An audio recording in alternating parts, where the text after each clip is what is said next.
Bom, gostaria agora de passar a palavra para a professora que acabou de chegar, a professora Lara Arcari. Por favor.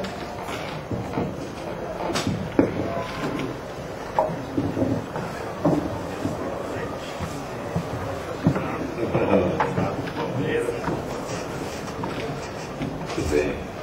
Bom, obrigado ao Grupo Praxis pelo convite. Vocês vão me perdoar, eu vou falar sentado porque eu passei o dia todo dando aula, então um pouco cansado. Foi uma semana intensa. Bom, o tema da criminalização é um tema muito interessante e ele tem, digamos, várias dimensões. Eu vou fazer uma intervenção hoje aqui com vocês. Como nós estamos num ambiente universitário e o Grupo Praxis tem o seu centro na Faculdade de Direito, fazer uma intervenção a partir de um foco mais histórico. Tem uma dimensão política, mas eu não vou desenvolver essa questão. Vejam, a luta de classes, os conflitos entre as classes e as frações de classe se dão dentro de cada país, em cada momento histórico, sob muitas pressões, sendo que a mais importante sempre é a pressão das instituições do regime. Quando nós falamos da ordem política, jurídica, legal de um país, a primeira, digamos, instituição que nós vemos é o governo, são os governos, nos seus vários níveis. Mas o Estado, na sociedade contemporânea, já nas sociedades latino-americanas, no Brasil, desses últimos 20 anos, encerrado as décadas das ditaduras, o Estado não assume somente a forma de governo. O poder não está somente no governo. São um conjunto de instituições estatais e paraestatais. Naturalmente nós temos o governo, mas nós temos os tribunais, nós temos a polícia, que são parte do Estado.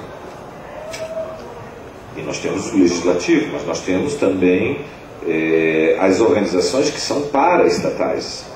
No mundo contemporâneo, isso significa todas as concessões públicas, a começar por aquelas que são vitais para o controle da opinião pública, como são os meios de comunicação. E isso desenha um regime político. No caso da situação brasileira, o que é o fenômeno que é interessante é que os movimentos sociais que foram forjados nos anos 80, nos momentos finais da ditadura, no momento final da ditadura, eles se articulavam em oposição ao governo, na época o governo Geisel, depois o governo Figueiredo, e em oposição às instituições do regime. Não é verdade? Eles desafiavam, portanto, todos os limites legais da ordem. E desafiar os limites legais da ordem significava que praticamente quase todas as ações que tanto o movimento estudantil quanto o movimento sindical faziam, eram os dois movimentos com mais iniciativa, eram fora da lei. Quase todos eram fora da lei. A reconstrução da UNE foi um ato fora da lei. Era proibida, a UNE tinha sido dissolvida. E, no entanto, foi feita num espaço que estava em construção, o Centro de Convenções de Salvador. Eu tive a alegria agora, em agosto, de ir ao Congresso Mundial do Serviço Social no Centro de Convenções. Nunca tinha voltado lá, sabe, Ricardo? E aquilo era um esqueleto quando nós fizemos a reconstrução da UNE. Juntou, na época, naquele evento, algo em torno de entre 5 e 10 mil estudantes, delegados de todo o país, delegados, observadores, enfim, entre 5 e 10 mil estudantes, um evento completamente ilegal. Era tão ilegal que eu vou vos contar um detalhe.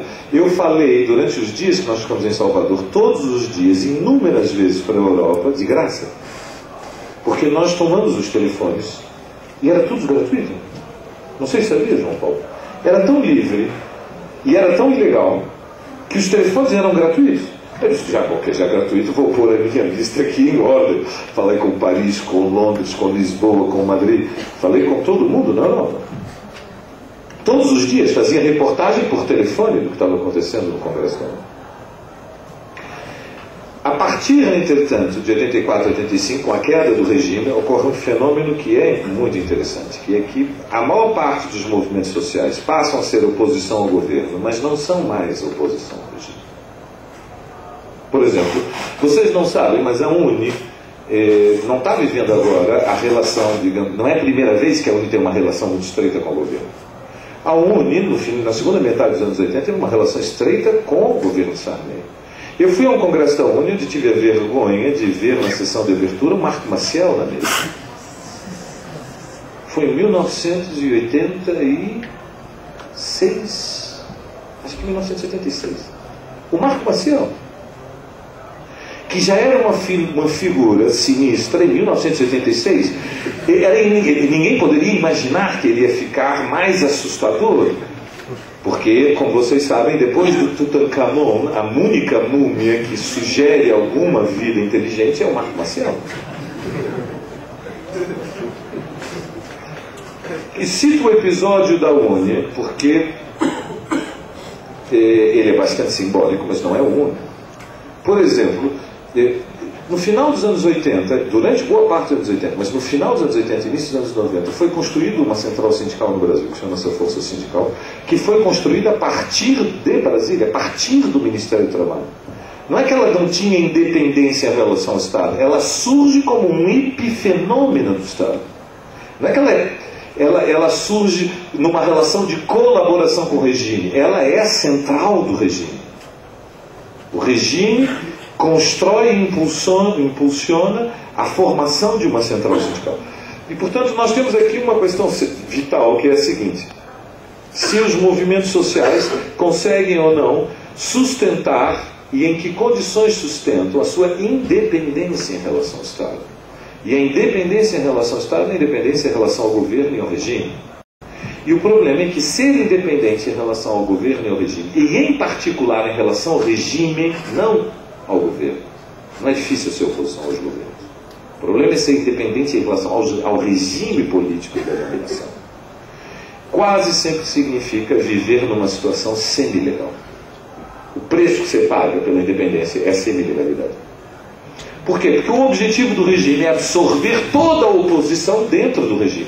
Do ponto de vista de um regime político, o ideal é que a oposição exista. Não sejamos ingênuos. Nenhum regime na sociedade contemporânea hoje pode existir sem ter uma oposição leal. O que o Berlusconi mais quer é uma oposição leal. Por isso é que ele gosta tanto do Partido Democrático, do Veltroni, o prefeito. Porque é a oposição perfeita, é a oposição que ele precisa. Entende? Porque o Berlusconi bate no Veltroni e o Veltroni diz: eu vou avisar, um dia eu vou responder. Eu vou avisar, um dia eu vou responder. Entende? Isso é oposição leal. Oposição ao regime não é leal. A oposição ao regime é aquela que, quando vê o adversário frágil, pula na jugular e morde. Na jugular. Morder na jugular. Entende o que significa? Isso é ser oposição. Lutar para vencer. Estar disposto a atacar o inimigo no seu ponto mais fraco, não no ponto mais forte. Lutar para vencer.